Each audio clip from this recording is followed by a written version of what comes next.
Hi friends, welcome to Charvi Sreenilu vlogs. నేను మీ నీలిమని. ఈరోజు వీడియోలో పచ్చి కొబ్బరితో ఒక స్వీట్ రెసిపీని చూపించబోతున్నాను. అదేంటంటే పచ్చి కొబ్బరి బెల్లం అప్పం.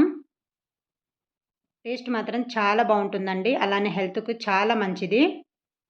ఇంట్లో దొరికే మూడే 3 ఇంగ్రీడియంట్స్తో ఈ స్వీట్ని సింపుల్గా చాలా తక్కువ టైంలో ప్రిపేర్ చేసుకోవచ్చు. మరి లేట్ చేయకుండా ప్రాసెస్లోకి వెళ్ళిపోదామా. ముందుగా ఒక మిక్సర్ జార్ తీసుకొని 1 కప్పు వరకు ఇలా కట్ చేసుకున్న పచ్చి కొబ్బరి ముక్కలను వేసుకొని గ్రైండ్ చేసుకోవాలి. ఇలా కోర్స్గా గ్రైండ్ చేసుకుంటే సరిపోతుందండి, మరి పేస్ట్ లాగా గ్రైండ్ చేసుకోకూడదు. ఇప్పుడు మరో మిక్సర్ జార్ తీసుకొని 1 గంట ముందు నానబెట్టుకున్న 1 కప్పు గోధుమ రవ్వను వేసుకోవాలి. అలానే మనం మిక్సీ పట్టుకున్న 1 కప్పు పచ్చి కొబ్బరి తురుమును కూడా వేసుకోవాలి. ఇందులోనే 1 కప్పు వరకు బెల్లం కూడా వేసుకోవాలి.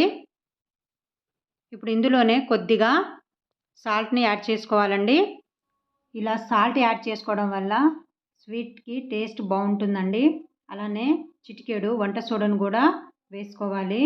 ఇప్పుడు ఇందులోనే 1/2 కప్పు వరకు వాటర్ని యాడ్ చేసుకోవాలి. వాటర్ మరీ ఎక్కువగా యాడ్ చేసుకోకూడదండి, 1/2 కప్పు అయితే సరిపోతుంది. ఇప్పుడు వీటిని గ్రైండ్ చేసుకోవాలి. చూశారు కదా, ఇలా గ్రైండ్ చేసుకున్నాక ఈ బ్యాటర్ని ఒక బౌల్లోకి ట్రాన్స్ఫర్ చేసుకోవాలి. మిక్సీ పట్టుకున్న పిండి మరీ లూజ్గా కాకుండా ఈ కన్సిస్టెన్సీలో ఉంటే సరిపోతుందండి. ఇప్పుడు స్టవ్ వెలిగించుకొని ప్యాన్ పెట్టుకోవాలి.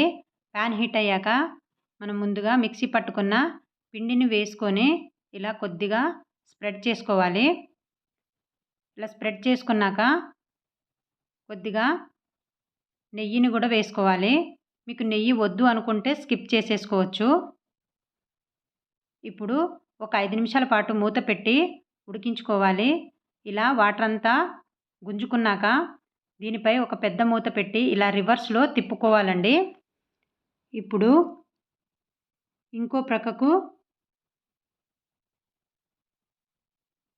ఇలా వేసుకోవాలి. ఇలా వేసుకున్నాక మరో 3 నుంచి 5 నిమిషాల పాటు ఉడికించుకోవాలి. రెండో పక్కకు కూడా మొత్తం వేగిన తర్వాత ఇలా ప్లేట్లోకి తీసేసుకోవాలి. ఇంతేనండి, పచ్చి కొబ్బరి బెల్లం అప్పం రెడీ అయిపోయింది. టేస్ట్ మాత్రం చాలా బాగుంటుందండి, హెల్త్కి కూడా చాలా మంచిది. మీరు కూడా ఒకసారి ట్రై చేసి చూడండి. మీకు ఎలా వచ్చిందో కమెంట్లో షేర్ చేయండి. మీకు నా వీడియో కనుక నచ్చినట్లయితే లైక్ చేయండి, షేర్ చేయండి, సబ్స్క్రైబ్ చేయడం మాత్రం మర్చిపోకండి ఫ్రెండ్స్. బెల్ ఐకాన్ మీద క్లిక్ చేయండి. Thank you for watching.